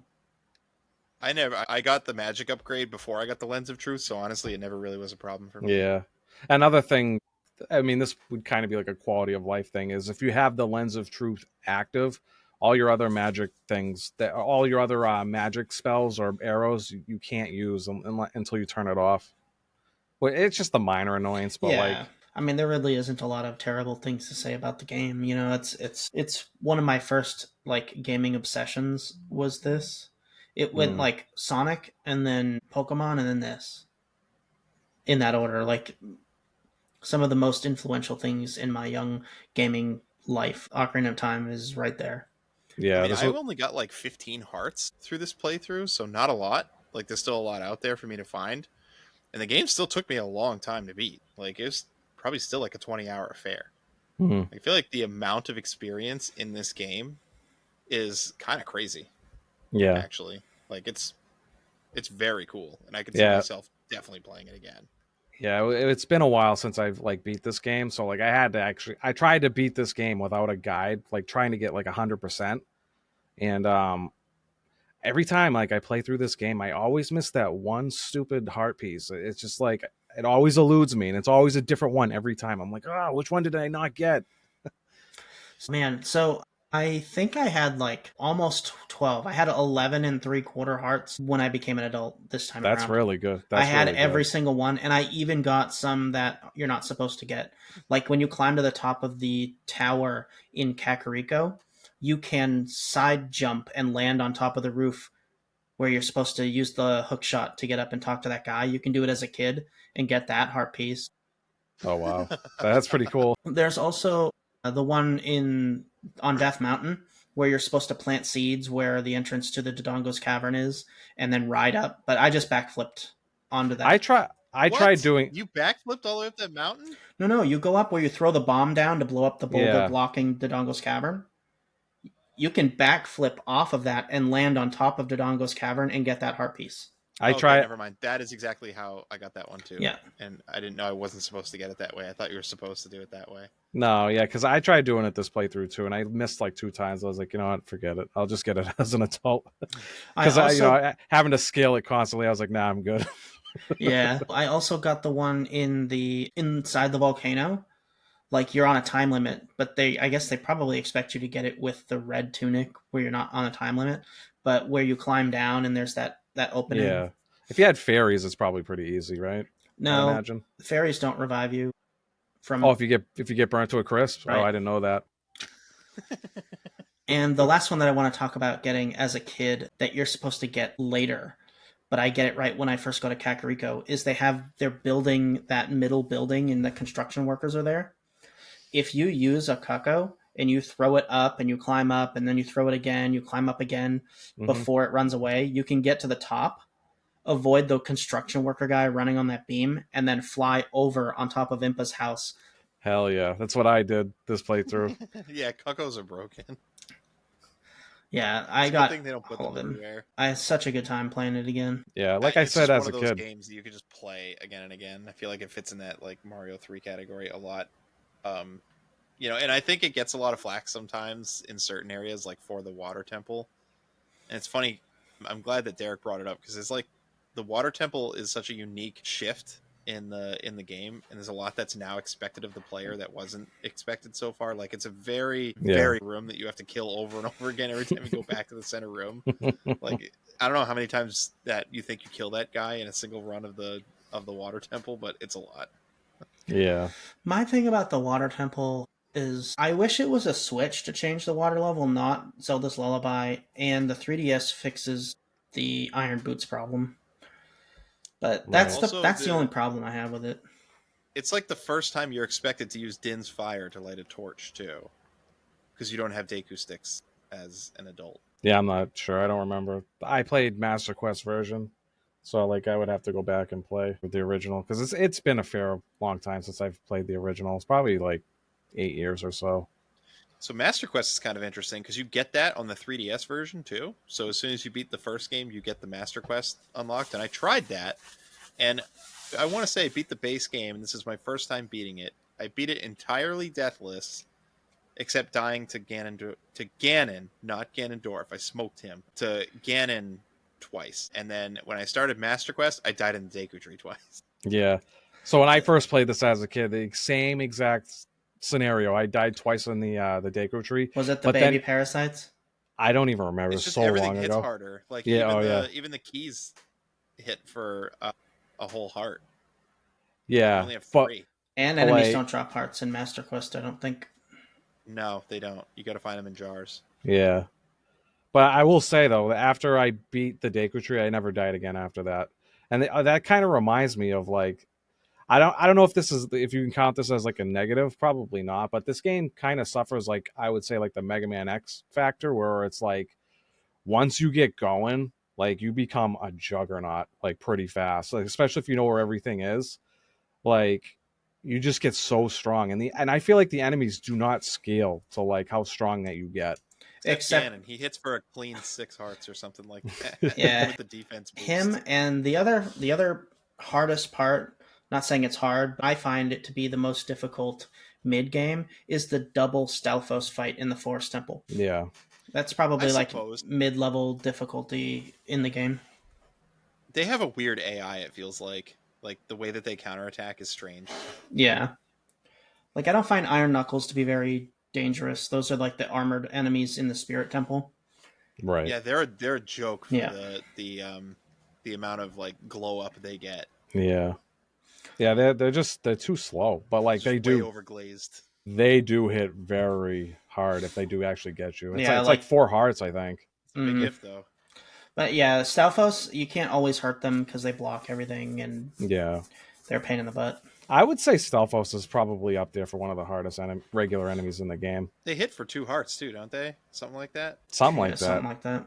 Or Yeah. maybe it's their jump slash that hits for 2, kind of like you. But yeah, I would agree to that. They're actually just kind of obnoxious, which is the problem. But there's always a trick to the enemies too. Like I think you can hook shot them. I think when I had to fight Stalfos as young Link, I think I was using the boomerang, and the boomerang would stun him, and then you can just hit him. The biggest trick as an adult for any enemy is the Bigaron sword. For sure. Yeah, I got the Bigaron sword, and what a delight that is. Like Ganon smacks away your Master Sword, and you're like, all right, your funeral. Wasn't using it anyways, but okay. You can't deal the final blow with the Bigoron sword, though. Yeah, but you can hit him with so many rights, he'll be begging for a left by the end of it. Please give me the Master Sword. Yeah, just give me the Master Sword. Uh, The Master Sword, the ancient sword crafted to defeat evil. The Bigoron sword. The sword crafted in 1998 to fight darkness. Blacksmithing's come a long way, boys. Yeah, that's some old tech you got there. Let me give you one of these. I had never found the Giant's Knife, by the way. I don't know where that is. It's a big Goron inside of Goron City. yeah, you just buy it for like 200 rupees or something. And it breaks on you. Now Can that's it be used as the sword hilt to craft the Bigoron sword? no. You need to do the whole quest line to get it. Oh, okay, got it. Yeah, magic eye drops. Magic. Now that would be a expire. playthrough. Yeah, that would be a playthrough to play through the broken giant's knife. Sounds terrible. Can you actually hit things with it? Now it's like you're playing a Link's Adventure or whatever. Yeah, that Link dagger. 2. Yeah, because that's essentially the same thing. I think you can hit with it. It's like a Kokiri sword damage. It's weak as shit. Oh, is it? Oh, is it really? I didn't know. I thought it was like just worse range. I didn't know it was like a carry level too. I don't know. I'm not sure. Gross. I got a kick out of the fact the sticks hit so hard, dude. Master Sword power. Like I remember fighting the armored sorry, what are those? The Dark Nuts? Yeah. Yeah. Fighting them as young Link, and I'd get the stick out and go light it on fire and hit him with it, and it's like I think it's like Bigoron sword damage when you light it on fire. Is it more damage? I didn't know that. Is it more damage? I don't know. That'd be insane. I thought I heard that as a kid. Maybe it's not true. Maybe. But seriously, the Deku sticks are like MVP. That thing should have been sticking out of the pedestal when you opened up the Temple of Time. The damage is like if Kokiri sword is 1 damage, the Deku stick is 2 damage, but a jumping slash is double damage. So you're getting like 4 damage out of the Deku stick if you jump slash. Yeah. And so I think Bigoron sword is automatically. It's 3. Is it 2? It's 3. Master Sword's 2. So I think the Kokiri, I think the Bigoron sword is 4 hits of the Kokiri sword. Yeah. If I were to balance this game, I would probably put Deku sticks at a 1.5. Just slightly weaker than the Master Sword. Yeah, but they break, and you can only hold 10 at first. And yeah, but I don't know. It just feels weird that this stick is as strong as the thing that can banish evil. From the sacred Deku tree, okay? Ganondorf took him out first for a reason. Okay, well, those are just sticks. If he hit him with the Deku trunk, it'd be over. Deku trunk? He's holding it like this. Which boss was your favorite, guys? I have to think. Mine's the ones that I feel like were a massive disappointment. Twin Rova is some garbage boss design. You think so? Absolutely. I don't know.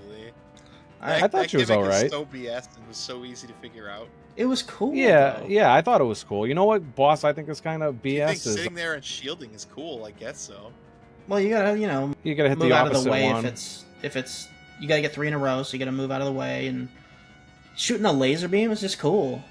She only shot 3 in a row at me for the duration of that fight. She'll mix it up.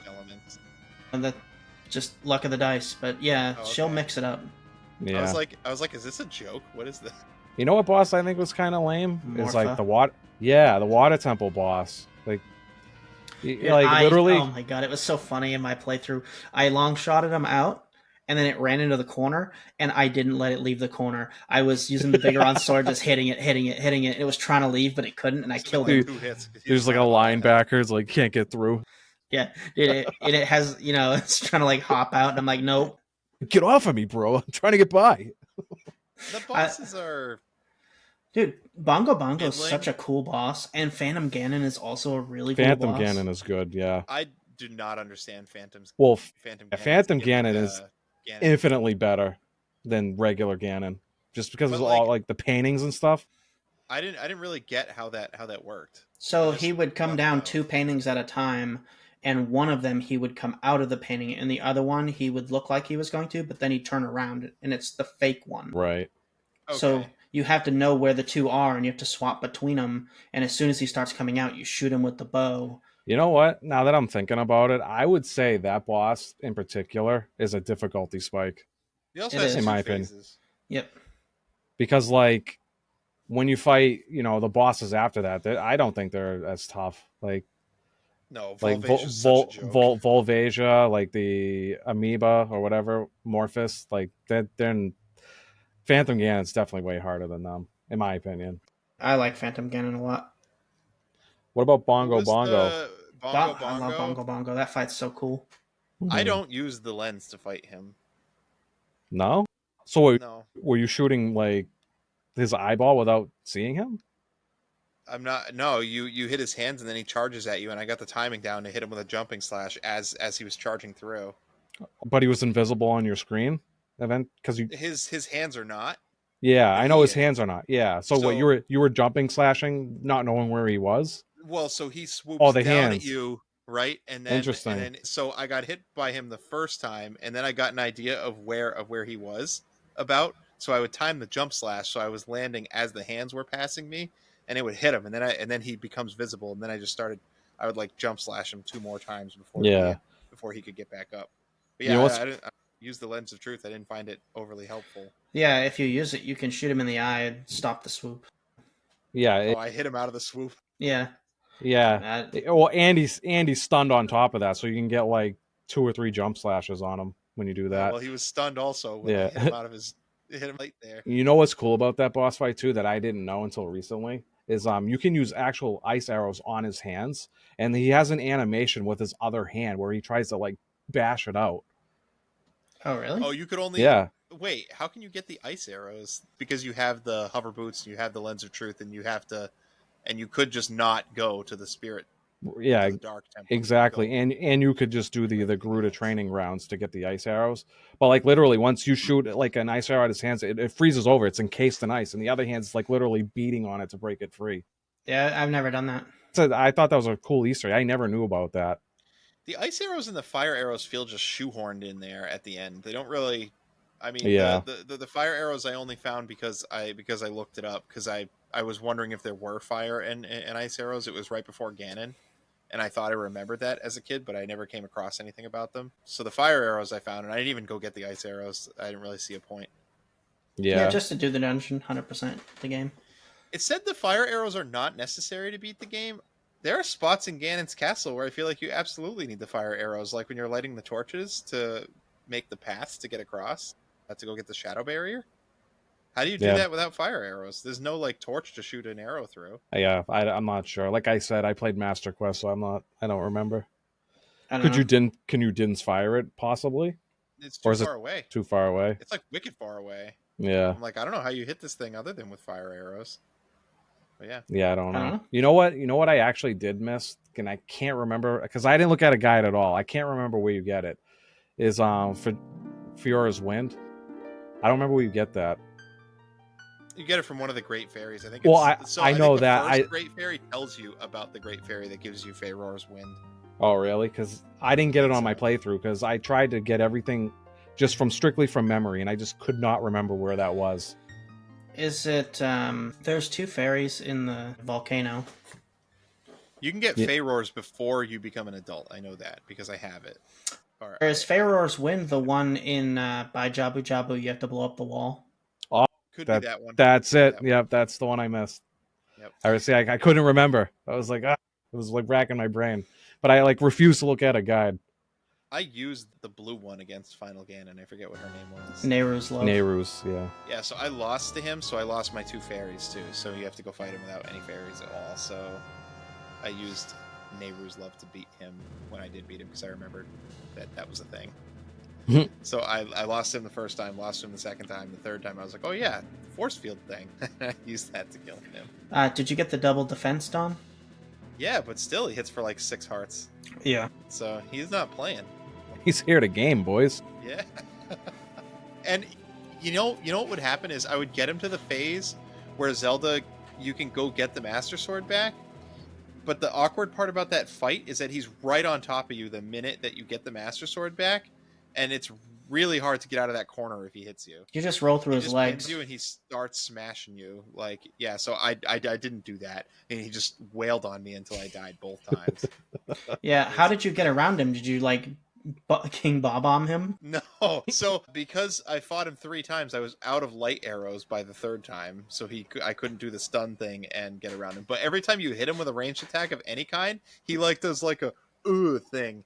And he stopped for a second, and you can get him. You can get him in the tail. See, this is the kind of feedback that I need. Your first time playing the game, so we're learning all these things that I didn't even know about. Because you just roll between his legs and hit his tail. Yeah. You don't have to shoot him with light arrows. You don't have to do anything. I totally. Yeah, that's what I roll. And if you didn't get the Bigoron sword, you just use the Megaton hammer. So in fact, in phase 1 with the Bigoron sword, I could like stick to his back, and he couldn't. Like, because it's N64 polygon logic, he couldn't reach me with his swing. So I'm like caught between his shoulder and his tail, and every time he spins, I spin, and I can just keep wailing on the tail, and he can't get me. Like I would down phase 1 really quickly. Nice. I'm glad you got to beat it for the first time. Yeah, but he does like a little thing when you hit him in the face with the hook shot. It's too bright. Well, no, the light arrows stun him. Like, yeah, like it's like a big thing, and he gets like stunned for a second, and he can't move, and you get around him. I think that's the way you're supposed to do it. But if you do that in phase 1, he's immune to them in phase 2. Really? Like, I don't know if it's like the darkness growing or whatever, but he won't get stunned anymore in phase 2 if you did it in phase 1. But you can still stun him in phase 2 if you didn't do it at all in phase 1? Yes, and I only found that out because on my 3rd playthrough, I found a group of 5 arrows while I was going back through the dungeon. Like, I think a Stalfos dropped one or something like that, dropped me 5 arrows, and I'm like, all right, I'm gonna save these until I really think I need them. And I got to phase 2, and it actually stunned him, and I was like, what? I didn't think it was gonna work. Nice. So very strange. I thought it was a good final boss fight. Yeah, I think it's everything I could have wanted out of a final boss fight. 2 phases, an escape route like Metroid. Yeah, but not a taxing escape route. I heard Zelda tries to push you off the cliff in the N64. She doesn't move, and if you're in her way, it'll push you off. It's like collision, like that collision detection. Hey, women and children first. Yeah. Anyway, I mean, I think that's all I really have to say about this game. I can't come up with anything really bad about it. I really liked it. I had a very good time. I had such a blast playing it, especially with a new coat of paint with like the ship of Harkinian mod. Like, like I said, I can't stress this enough. If you're an Ocarina of Time fan and you haven't played it in a while and you've never played this mod, go play it. In my opinion, it is the definitive way to play it, hands down. We're gonna have to put the link to that in the absolutely, because that's a good project that I feel needs highlighting. Mm-hmm. The other one that I want to point out that I haven't played but want to play is Ocarina of Time 2D, and they remake Ocarina of Time with the Link to the Past engine. Demake it? Yeah. Oh, interesting. Yeah. I would play that. I would definitely play that. You're just batting the little Ganon bolts back and forth. It was like Aghanim. Yeah. Oh yeah, true. You do fight Aghanim that way, huh? Yep. What a little weenie. Let's rate it. All right. Let's get into it. Play that jingle.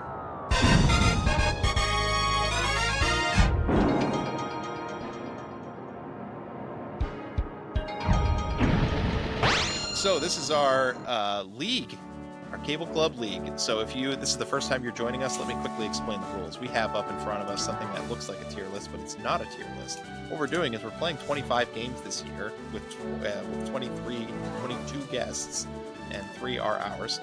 And we're ranking them in a league. And how this is a league and different from a tier list is that we're looking to get 5 classes of games here. So we're doing a Pokemon Stadium style, kind of like fighting weights, right? And we're starting with the Apricorn tier. We're going the Pokeball tier, Great Ball tier, Ultra Ball, and Master Ball. Essentially what we're trying to do is leave space in this league for the games that people are, familiar with or nostalgic for, kind of those hipstery picks. And that way they're not stacked up against the well-known classics like the game we're talking about today that, definitely are ubiquitously agreed upon as good games. And once this league is over, we'll put out a survey, and the audience can vote and decide, American Idol style, which games in each cup win their respective cups, and the person that brought the that game will win some awesome, cool Cable Club swag and prizes. So, Hell yeah. without further ado, let's rank Zelda Ocarina of Time. Now, the interesting thing is we want 5 games per cup. So if Zelda Ocarina of Time somehow comes in at a lower cup than Master Ball, which is not fully filled out yet, then we'll have to move games up. So we kind of shift things around. So which one of you guys wants to go first? I'm pretty sure we already spoiled it in the episode. I already know where it's going, but if you just want to offer some reasons as to why. Yeah. Like for me, like this game holds up today, but like when I first played it as a kid, it was just it's like one of those adventures that you'll just never forget. And to this day, it's such a great game. Like I said, I played it on that mod. It was just like a fresh coat of paint, more modern, but like all the bones were still there of the original game. It's I've probably beat this game like 5-6 times by now, but like I have such a blast every time I play it.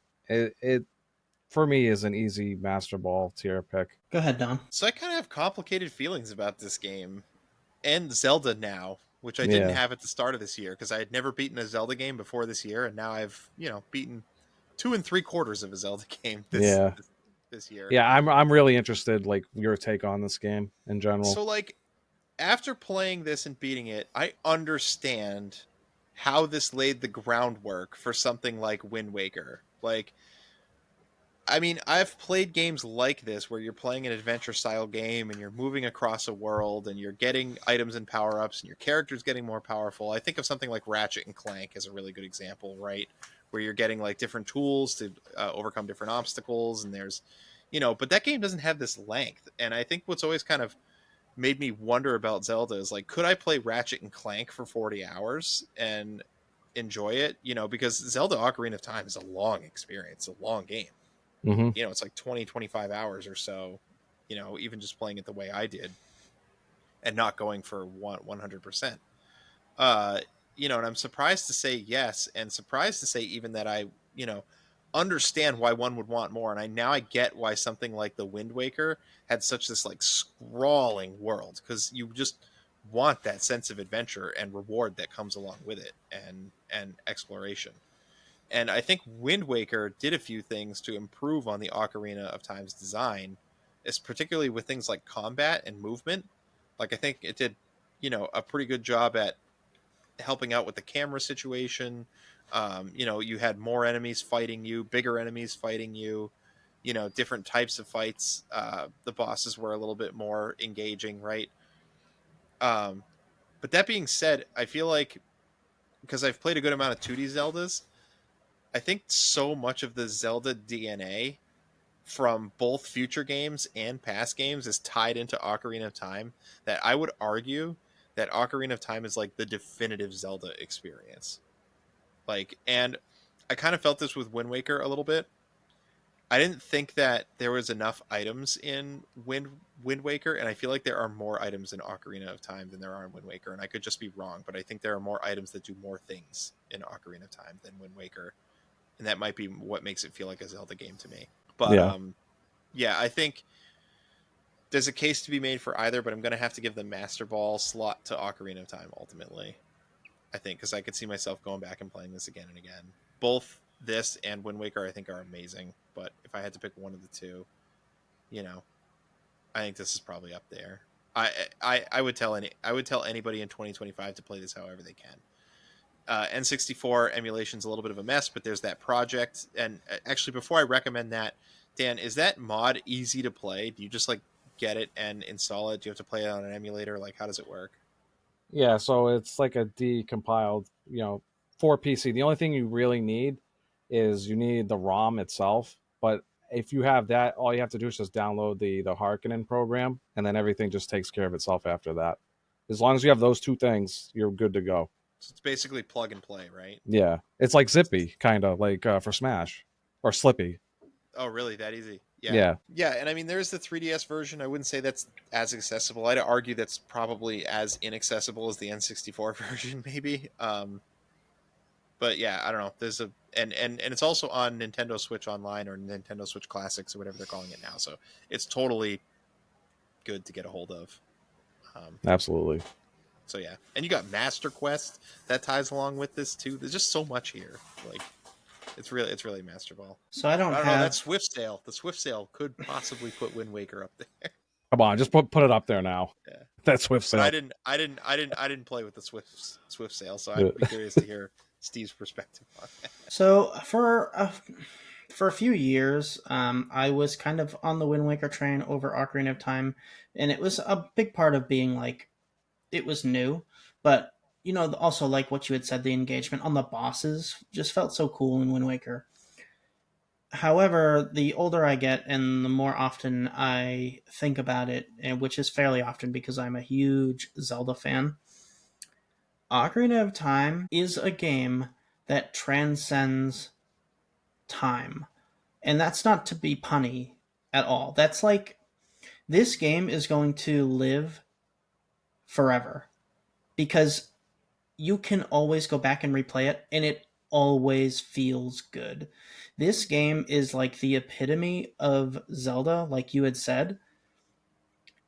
And at any point in time somebody's interested in Zelda, this is the game I'm going to point them to for their first Zelda game every time. Every single time.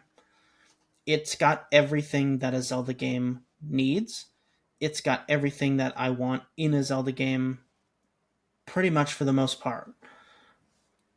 I can't think of a better first experience and last experience. If I could only play one Zelda game again and then not play any of the other ones, like if I was going to die and I got to play one Zelda game, it would be this one. So it's got to go in Master Ball. It's such an amazing game. And I think part of what you said too is there's something so pure about this game in that I think what's not there is really important too. So Wind Waker could be your cup of tea because the sailing and adventure thing really appeals to you as a person, but that's not a mechanic that's going to appeal to everybody. Twilight Princess could be something that is close to this, but then you have the wolf parts of the game, and that again might appeal to certain people and not appeal as much to others and might annoy other people. And Ocarina of Time does not have any of those gimmicks that land with some and not with others, right? So again, it's kind of this purity aspect of it, and it does it so well. So I don't know. I just wanted to throw my 2 cents in there because I don't know if it's something that's said often about it. Yeah, no, for sure. But there we have it. So our current standings are in Apricorn, we have X-Wing versus TIE Fighter, WCW versus NWO Revenge, ActRaiser, Mega Man Soccer, and JJ Squawkers. In Pokeball, we have Eternal Darkness, Zelda Oracle of Ages, Suikoden 2, Legend of Dragoon, and Jet Set Radio Future. In Great Ball, Diablo 2, Donkey Kong Country 2, Pokemon Gold, Silver, Crystal, Street Fighter 3 Third Strike, and Fire Emblem Path of Radiance. In Ultra Ball, we have Zelda, the Legend of Zelda, Wind Waker, Final Fantasy Tactics, Super Mario 3, Silent Hill 2, and Tony Hawk's Pro Skater 2. And in Master Ball, we only have 2 games left to go, but the 3 we have in there now are StarCraft, Brood War, Paper Mario for the N64, and The Legend of Zelda Ocarina of Time. And if you're wondering why any of those games landed where they landed, you can find our whole backlog on the listening platform of your choice and go check out those individual episodes if those appeal to you. But for now, we're going to set aside Zelda Ocarina of Time, and we're going to play a game that is in theme with the season. See, I got my spooky paintings up. If you're looking at the visual aspect, it's starting to get a little colder outside. There's maybe some haunted houses cropping up, some jack-o'-lanterns getting carved. We're going to play a horror game that really, I don't know if you guys feel like it redefined its own identity as a series, but I feel like it definitely changed. It changed it quite a bit. Oh, it was when it came out. It redefined the series for sure. It was genre defining, actually. It might be one of the most ported games in history. We are going to be playing Resident Evil 4 for the platform of your choice. This is another juggernaut. Where'd everyone go? Bingo? Bingo. So looking forward to that. Before we go, I do like to say our theme song is produced by Cubby, maybe unknowingly, but go check him out over at his Bandcamp and throw him a few bucks like we did. His music's awesome if you like that electronica type of chiptune, dubstep kind of stuff. The podcast itself is edited and produced by the three of us.